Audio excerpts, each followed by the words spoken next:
এই কথা সেই সময়ের, যখন আসমান ও জমিনের মধ্যে সম্পর্ক স্থাপনের ভাষা মানুষের জানা ছিল না। মানুষ তার রবের সামনে দাঁড়াতে চাইত, কিন্তু জানত না কি বলে ডাকবে তাকে।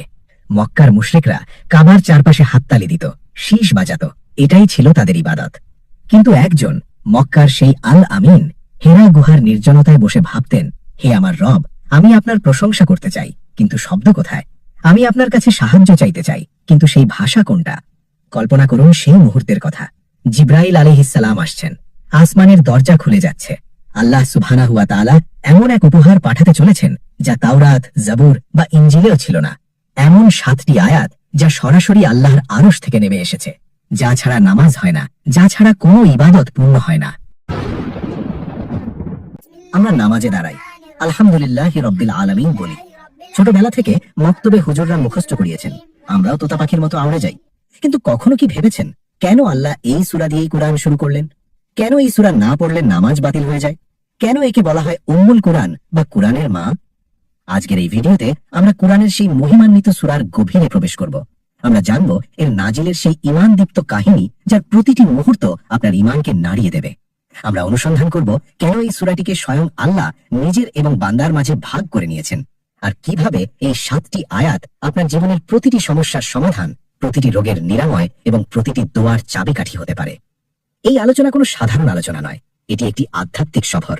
হৃদয়ের কান দিয়ে শুনুন, কারণ আজ আপনি এমন কিছু রহস্য জানতে চলেছেন যা হয়তো আপনি আগে কখনো শুনেননি।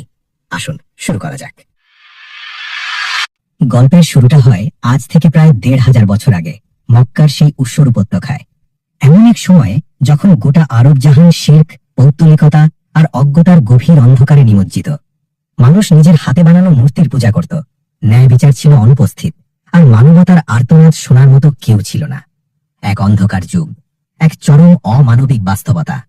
মক্কায় তখন কবিতা আর সাহিত্যের জয় জয়কার। কবিরা তাদের শব্দ দিয়ে মানুষকে মন্ত্রমুগ্ধ করে রাখত। তারা তাদের মাবুদদের অর্থাৎ মূর্তির প্রশংসায় বড় বড় কাসিদা লিখত। হে লাত, তুমি আমাদের বৃষ্টি দাও। হে উজ্জা, তুমি আমাদের সম্মান দাও।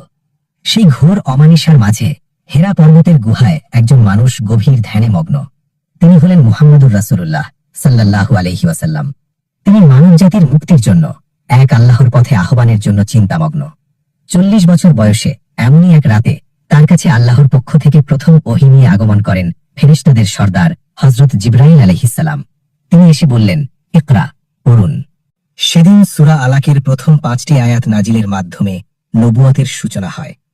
কিন্তু এরপর কিছুদিনের জন্য ওহী আসা বন্ধ হয়ে যায়। এই সময়টি রাসূল সাল্লাল্লাহু আলাইহি ওয়াসাল্লামের জন্য ছিল অত্যন্ত কঠিন ও যন্ত্রণাদায়ক। তিনি ব্যাকুলভাবে আল্লাহর পক্ষ থেকে বার্তার জন্য অপেক্ষা করতে থাকেন। অবশেষে সেই অপেক্ষার অবসান ঘটে। একদিন তিনি মক্কার পথে হাঁটছিলেন, এমন সময় আসমান থেকে একটি আওয়াজ শুনতে পেলেন। তিনি উপরে তাকিয়ে দেখেন সেই ফেরেশতা যিনি হীরা গুহায় এসেছিলেন, আসমান ও জমিনের মাঝখানে একটি কুরসিতে বসে আছেন। এই দৃশ্য দেখে তিনি কিছুটা ভীত হয়ে পড়েন এবং দ্রুত ঘরে ফিরে এসে হযরত খাদিজা রাদিয়াল্লাহু আনহাকে বলেন, আমাকে চাদর দিয়ে জড়িয়ে দাও। ঠিক সেই মুহূর্তে জিবরাইল আলাইহিসসালাম আবার আগমন করেন এবং এবার তিনি একটি সম্পূর্ণ সূরা নিয়ে আসেন। অধিকাংশ মুফাসসির ও ইসলামী চিন্তাবিদদের মতে সেটিই ছিল পবিত্র কুরআনের প্রথম পূর্ণাঙ্গ সূরা, যা একবারে নাজিল হয়েছিল, আর তা হল সূরা আল ফাতিহা।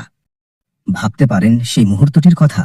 চারদিকে যখন আল্লাহর অস্তিত্ব নিয়ে প্রশ্ন, মূর্তি পূজার জয় জয়কার, তখন আল্লাহ তাআলা তার রাসূল সাল্লাল্লাহু আলাইহি ওয়াসাল্লামকে এবং গোটা মানব জাতিকে শেখাচ্ছেন কিভাবে তার প্রশংসা করতে হবে, কিভাবে তার কাছে পথ চাইতে হবে।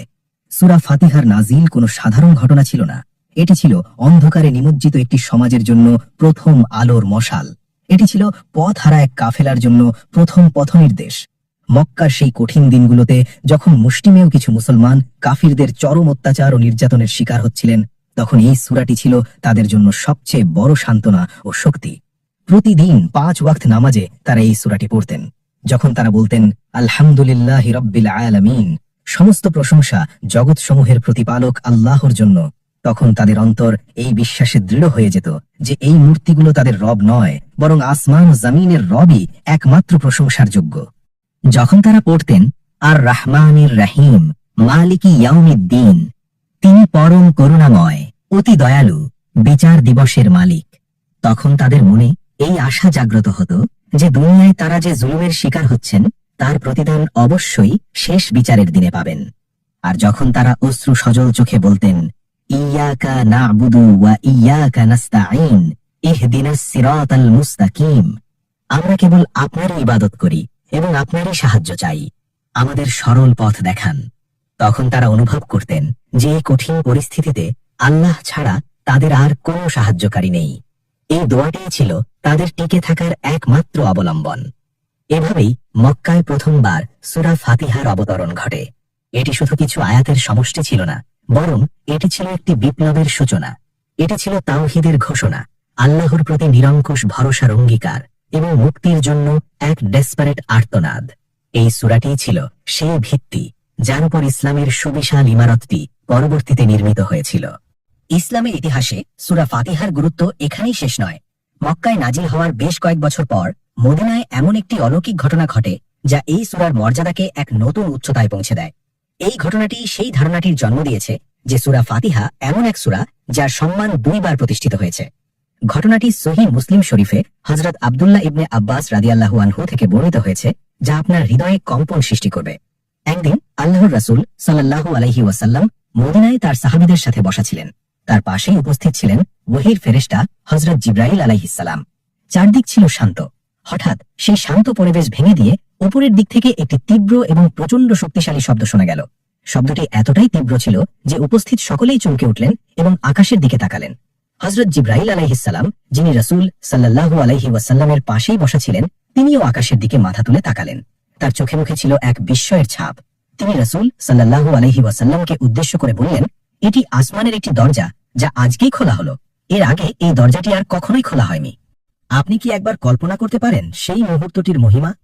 আসমানের অগণিত দরজার মধ্যে এমন একটি বিশেষ দরজা যা সৃষ্টির শুরু থেকে সেই দিন পর্যন্ত কখনো খোলেনি, আজ তা খোলা হচ্ছে।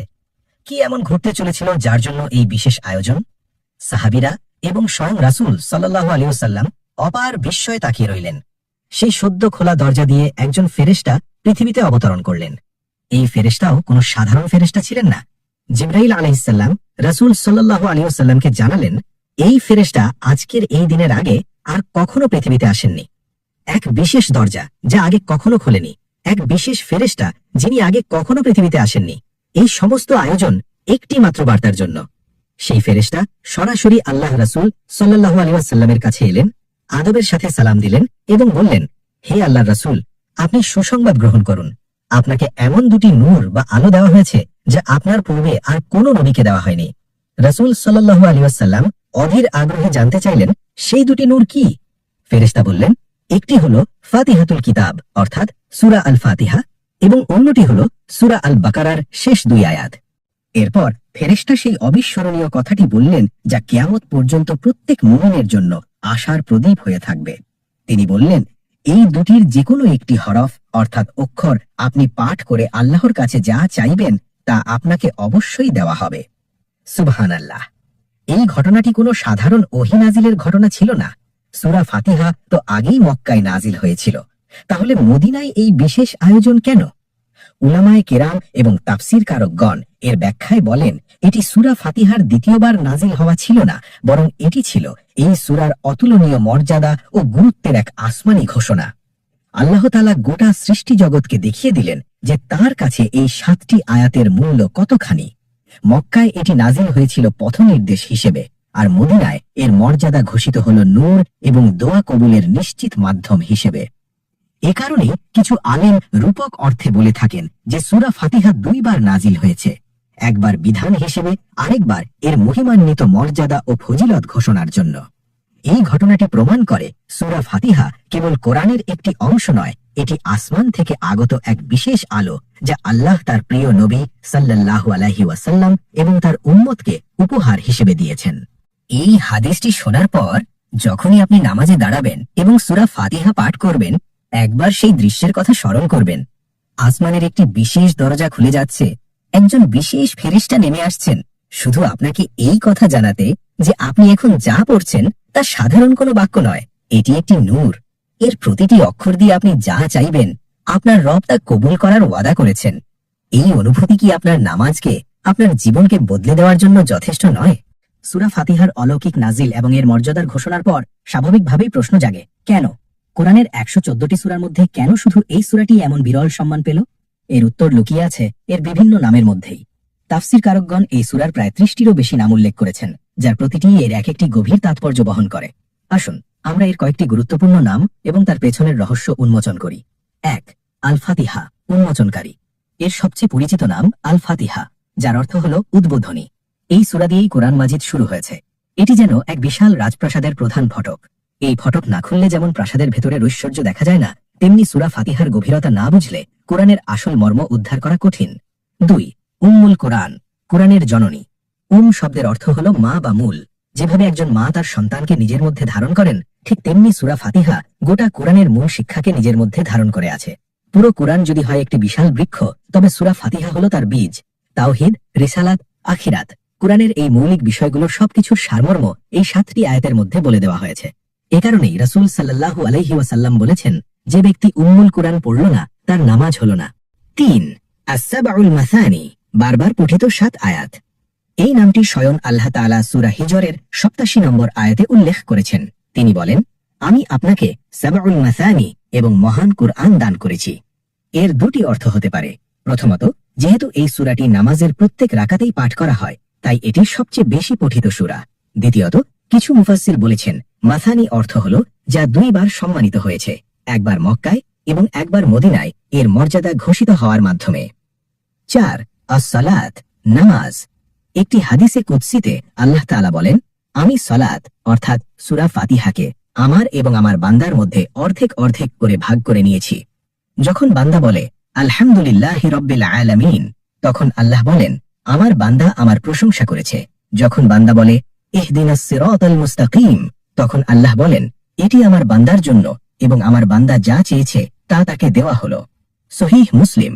চিন্তা করুন, এই হাদিসটি প্রমাণ করে সূরা ফাতিহা হলো আল্লাহ ও বান্দার মধ্যে সরাসরি কথোপকথন। তাই এই সূরাকে সালাত বা নামাজের আত্মা বলা হয়। 5. আশ-শিফা ও আর-রুকিয়া, আরোগ্য ও ঝাড়ফুঁক। সূরা ফাতিহা কেবল আধ্যাত্মিক নয়, শারীরিক রোগেরও মহৌষধ। সহিহ বুখারীতে বর্ণিত একটি বিখ্যাত ঘটনা রয়েছে। একবার একদল সাহাবী সফরে একটি গোত্রের কাছে আশ্রয় চাইলেন, কিন্তু তারা আশ্রয় দিল না। হঠাৎ সেই গোত্রের সর্দারকে সাপে দংশন করল। তারা অনেক চেষ্টা করেও কোনো প্রতিকার করতে পারল না। অবশেষে তারা সাহাবীদের কাছে এসে সাহায্যের জন্য অনুরোধ করল। দয়া করে আমাদের সাহায্য করুন, আমাদের সর্দারকে বিষাক্ত সাপে দংশন করেছে। আমরা সব চেষ্টা করেছি কিন্তু কোনো প্রতিকার করতে পারছি না। আপনাদের কাছে কি কোনো চিকিৎসা আছে? হযরত আবু সাঈদ আল খুদরি রাদিয়াল্লাহু আনহু বললেন, আমি ঝাড়ফুঁক করতে পারি, কিন্তু পারিশ্রমিক ছাড়া করব না। হ্যাঁ হ্যাঁ, আমরা রাজি। আমরা আপনাদের এক পাল বকরি দিব, শুধু আমাদের সর্দারকে বাঁচান। তখন সেই সাহাবী গিয়ে শুধুমাত্র সূরা ফাতিহা পাঠ করে সাপে কাটা স্থানে ফু দিলেন। আল্লাহর কি অসীম কুদরত! সঙ্গে সঙ্গে সেই সর্দার এমনভাবে সুস্থ হয়ে উঠল যেন তার কিছুই হয়নি। পরে রাসূল সাল্লাল্লাহু আলাইহি ওয়াসাল্লামকে এই ঘটনা জানানো হলে তিনি হেসে বললেন, তুমি কিভাবে জানলে যে এটি একটি রুকিয়া বা ঝাড়ফুঁক? তোমরা ঠিকই করেছ। এই ঘটনাটি প্রমাণ করে পূর্ণ বিশ্বাস ও ইয়াকিনের সাথে পাঠ করলে সূরা ফাতিহা কঠিনতম রোগেরও নিরাময় করতে পারে। এই নামগুলো ছাড়াও এর আরো অনেক নাম রয়েছে, যেমন আল কুরআনুল আজিম, মহান কুরআন, আল কাফিয়া, যথেষ্টকারী, এবং আন-নূর, আলো। প্রতিটি নামই এর এক একটি অলৌকিক দিক উন্মোচন করে। সুতরাং সূরা ফাতিহা শুধু কয়েকটি আয়াতের সমষ্টি নয়, এটি একটি পূর্ণাঙ্গ জীবন দর্শন, রোগের নিরাময়, দোয়ার চাবিকাঠি এবং কুরআনের আত্মা। আমরা সূরা ফাতিহার নাজিলের প্রেক্ষাপট ও এর মর্যাদার কথা জানলাম, কিন্তু কি আছে এই 7টি সংক্ষিপ্ত আয়াতের মধ্যে যা একে এত শক্তিশালী করেছে? আসুন এবার আমরা ডুব দিই এর প্রতিটি আয়াতের অর্থের মহাসমুদ্রে। প্রথম আয়াত, বিসমিল্লাহির রহমানির রহিম, পরম করুণাময় অতি দয়ালু আল্লাহর নামে শুরু করছি। এটি একটি জীবন দর্শন। যখন একজন মুমিন বিসমিল্লাহ বলে, সে মূলত ঘোষণা করে, আমার নিজের কোনো শক্তি নেই, আমি এই কাজটি সম্পূর্ণ করার জন্য আল্লাহর অসীম করুণা ও দয়ার উপর নির্ভর করছি। এই একটি বাক্য আমাদের অহংকারকে চূর্ণ করে দেয় এবং আমাদের প্রতিটি কাজকে ইবাদতে পরিণত করে। দ্বিতীয় আয়াত, আলহামদুলিল্লাহি রাব্বিল আলামিন, সমস্ত প্রশংসা জগৎসমূহের প্রতিপালক আল্লাহর জন্য। শুরুটা দেখুন, আলহামদ, সমস্ত প্রশংসা আল্লাহর। এখানে একটা সূক্ষ্ম বিষয় আছে যা আমাদের বুঝতে হবে।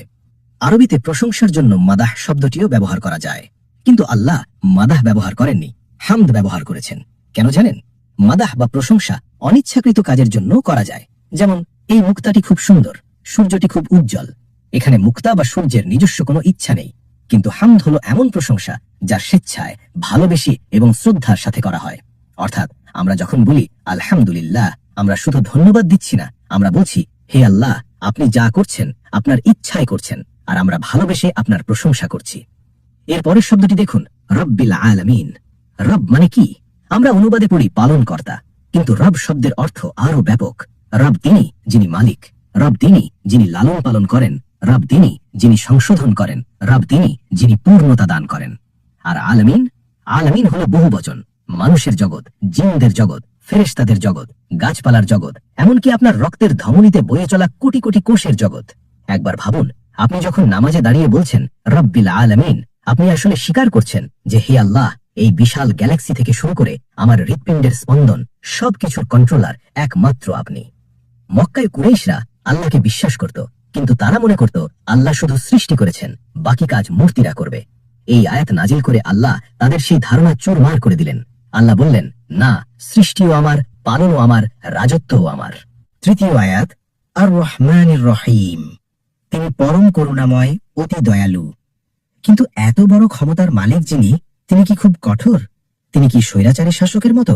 না, আল্লাহ সুবহানাহু ওয়া তাআলা নিজের পরিচয় দিচ্ছেন আর রহমানির রহিম, পরম দয়ালু, অতি দয়ালু।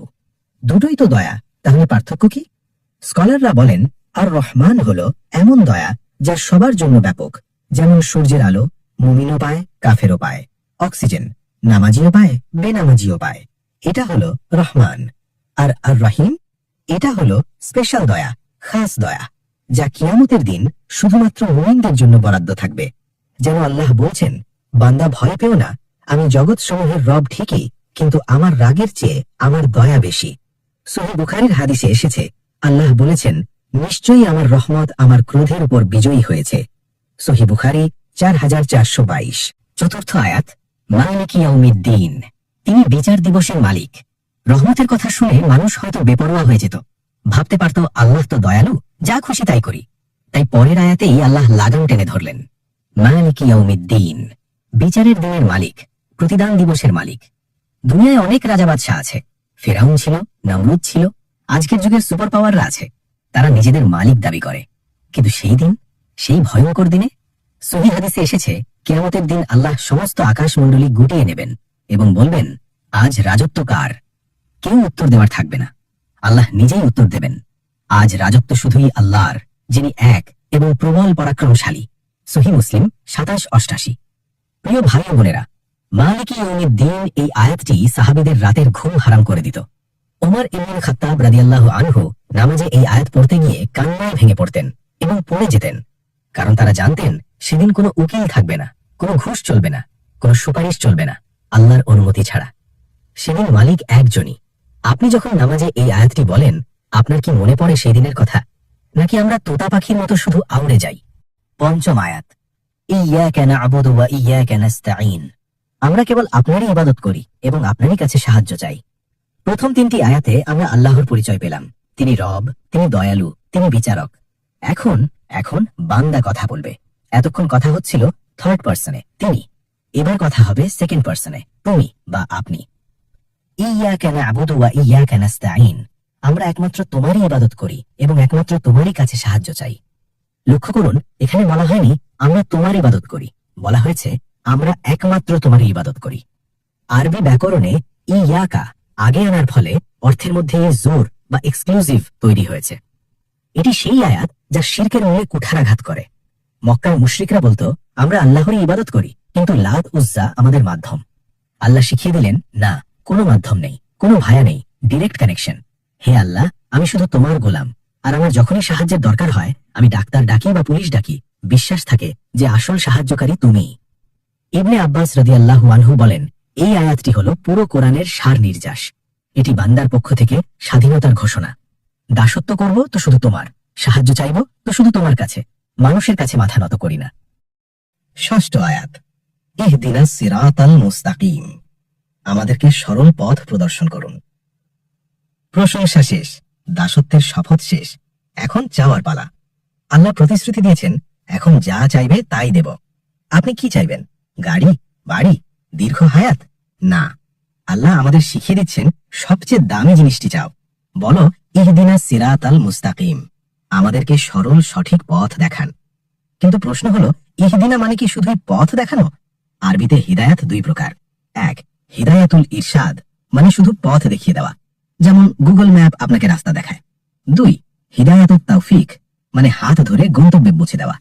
আমরা যখন ইহদিনা বলি, আমরা আল্লাহকে বলছি, হে আল্লাহ, শুধু ম্যাপ দিলেই হবে না, আমার ভেতরে সেই শক্তি দিন যেন আমি এই পথে চলতে পারি। আমার হাতটা ধরে আপনি আমাকে জান্নাত পর্যন্ত পৌঁছে দিন। এবার আসুন সিরাত শব্দটিতে। আরবিতে রাস্তার জন্য অনেক শব্দ আছে, যেমন সাবিল, তারিক, কিন্তু আল্লাহ সিরাত বেছে নিলেন কেন? মুফাসসিরগণ বলেন, সিরাত হলো এমন রাস্তা যা এক, প্রশস্ত মানে চওড়া, দুই, সোজা মানে কোথাও বাঁক নেই, তিন, স্পষ্ট মানে কোনো বিভ্রান্তি নেই। সাহাবী হযরত জাবের রাদিয়াল্লাহু আনহু বলেন, সিরাত আল মুস্তাকিম হলো ইসলাম। আব্দুল্লাহ ইবনে মাসউদ রাদিয়াল্লাহু আনহু বলেন, সিরাত আল মুস্তাকিম হলো কুরআন। আর কেউ কেউ বলেছেন এটি হলো রাসূল সাল্লাল্লাহু আলাইহি ওয়াসাল্লাম এবং তার দুই সঙ্গী আবু বকর এবং ওমরের পথ। তাফসিরে ইবনে কাসির। অনেকের মনে প্রশ্ন জাগে, আমি তো মুসলিম, আমি তো নামাজ পড়ছি, আমি তো সিরাতুল মুস্তাকিমেই আছি, তাহলে কেন প্রতি রাকাতে আমাকে বলতে হয় আমাদের পথ দেখান? প্রিয় ভাই ও বোনেরা, হেদায়েত কোনো ওয়ান টাইম টিকিট নয় যে একবার কিনলেন আর জান্নাত কনফার্ম। আমাদের অন্তরকে আরবিতে বলা হয় কলব। কলব মানে যা উল্টে যায়, যা পরিবর্তন হয়। আজ আপনার ঈমান শক্তিশালী, কাল সকালে শয়তানের ওয়াসওয়াসায় আপনি পথভ্রষ্ট হতে পারেন। রাসূলুল্লাহ নিজেই সবচেয়ে বেশি এই দোয়া করতেন, হে অন্তর পরিবর্তনকারী, মুকাল্লিবাল কুলুব, আমার অন্তরকে তোমার দ্বীনের উপর অটল রাখো। তাই আমরা নামাজে বলি, হে আল্লাহ, এখন পর্যন্ত সঠিক পথে আছি, মৃত্যু পর্যন্ত যেন এই পথেই থাকতে পারি, সেই তৌফিক দিন। কারণ শুরুটা ভালো হওয়া সহজ, কিন্তু শেষটা ভালো হওয়া কঠিন।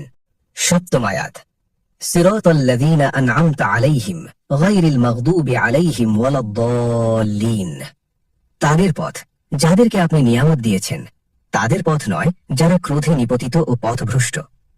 মুসনাদে আহমদের একটি বিখ্যাত হাদিস, একদিন রাসূলুল্লাহ সাল্লাল্লাহু আলাইহি ওয়াসাল্লাম সাহাবীদের সামনে বসে মাটিতে একটি সোজা দাগ টানলেন। তারপর বললেন, এটা আল্লাহর পথ। এরপর তিনি সেই সোজা দাগের ডানে এবং বামে আরো অনেকগুলো ছোট ছোট আঁকা বাঁকা দাগ টানলেন এবং বললেন, আর এই রাস্তাগুলোর প্রত্যেকটির মাথায় একটি করে শয়তান বসে আছে, যে মানুষকে তার দিকে ডাকছে।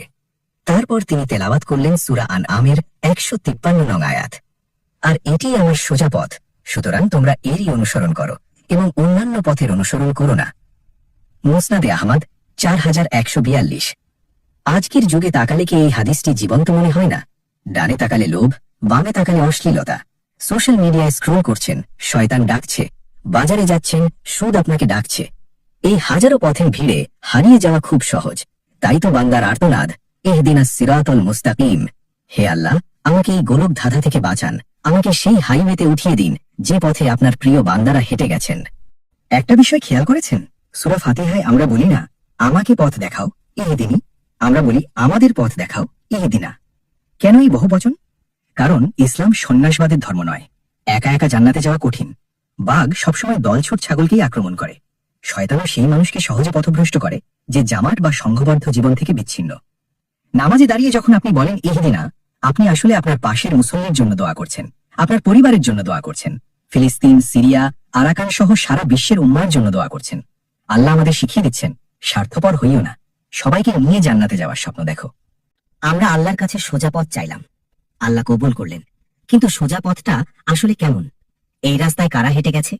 কল্পনা করুন আপনি গভীর জঙ্গলে পথ হারিয়েছেন, হঠাৎ দেখলেন পুরনো কিছু পায়ের ছাপ। আপনি কি নতুন করে রাস্তা বানাবেন, নাকি সেই অভিজ্ঞ যাত্রীদের পায়ের ছাপ অনুসরণ করবেন? আল্লাহ আমাদের সেই ম্যাপটি দিয়ে দিলেন পরের আয়াতেই, সিরাতাল্লাযীনা আন'আমতা আলাইহিম, আমাদের পরিচালিত করো সেই সব মানুষের পথে যাদের উপর তুমি নিয়ামত বর্ষণ করেছ। কারাই সৌভাগ্যবান মানুষ? আল্লাহ পবিত্র কুরআনের সূরা নিসায় 4:69 এই ভিআইপি তালিকা প্রকাশ করেছেন। তারা হলেন 4টি দল। 1, নাবিয়িন, নবীরা, যারা ছিলেন মানবতার পথপ্রদর্শক। 2, সিদ্দিকিন, সত্যবাদীরা, যারা সব পরিস্থিতিতে সত্যের উপর অটল ছিলেন, যেমন আবু বকর রাদিয়াল্লাহু আনহু। 3, শুহাদা, শহীদরা, যারা আল্লাহর জন্য জীবন দিয়েছেন।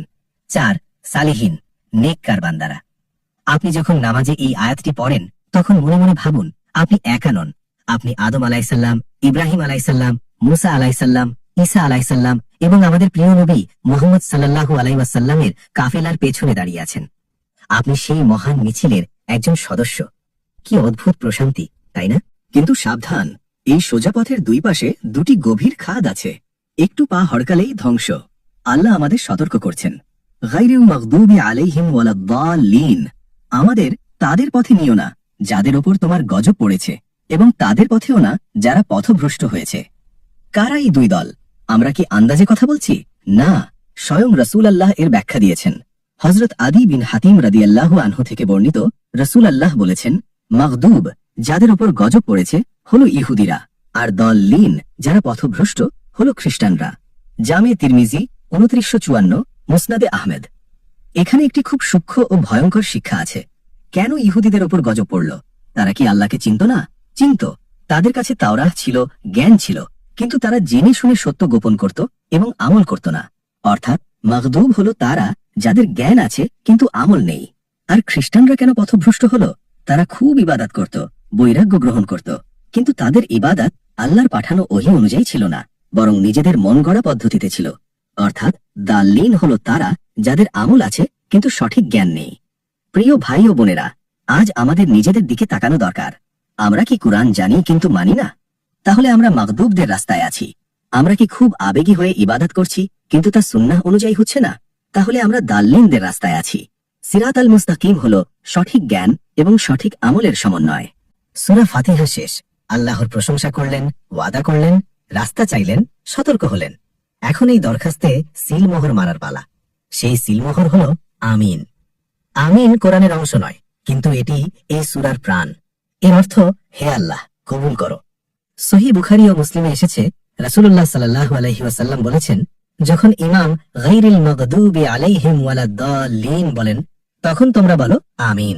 কারণ যার আমিন বলা ফেরেশতাদের আমিন বলার সাথে মিলে যাবে, তার অতীতের সব গুনাহ মাফ করে দেওয়া হবে। সুবহানাল্লাহ। আপনি যখন মসজিদে দাঁড়িয়ে আমিন বলেন, ঠিক সেই মুহূর্তে আকাশের ফেরেশতারাও আমিন বলেন। আপনার আওয়াজ আর ফেরেশতাদের আওয়াজ যদি এক হয়ে যায়, আপনার জীবনের পাপের খাতা পরিষ্কার হয়ে গেল। তাই এরপর থেকে নামাজে যখন আমিন বলবেন, হৃদয়ের গভীর থেকে বলবেন। এটি কোনো সাধারণ শব্দ নয়, এটি আপনার ক্ষমার চাবিকাঠি। আমরা শুরু করেছিলাম একাকী হেরা গুহার নির্জনতা দিয়ে, শেষ করলাম ফেরেশতাদের সাথে মিলে ক্ষমার ঘোষণা দিয়ে। সূরা আল ফাতিহা কোনো সাধারণ সূরা নয়, এটি একটি কমপ্লিট প্যাকেজ। এটি আমাদের শেখায় কৃতজ্ঞতা, আলহামদুলিল্লাহ। এটি আমাদের শেখায় আশা, আর রহমানির রহিম। এটি আমাদের শেখায় ভয়, মালিক ইয়াউমিদ্দিন। এটি আমাদের শেখায় আনুগত্য, ইয়াকা নাবুদু। এটি আমাদের শেখায় প্রার্থনা, ইহদিনাস সিরাতাল মুস্তাকিম। এবং এটি আমাদের শেখায় ইতিহাস ও সতর্কতা। প্রতিদিন নামাজে অন্তত 17 বার আমরা এই সূরাটি পড়ি, কিন্তু আফসোস, কতবার আমরা এর অর্থ বুঝে পড়েছি, কতবার আমাদের চোখে পানি এসেছে। আজকের এই ভিডিওর পর আমি আশা করি আগামী ওয়াক্তের নামাজে আপনার সূরা ফাতিহা পাঠ আর আগের মতো হবে না। এবার আপনি শুধু শব্দ উচ্চারণ করবেন না, আপনি আপনার রবের সাথে কথা বলবেন।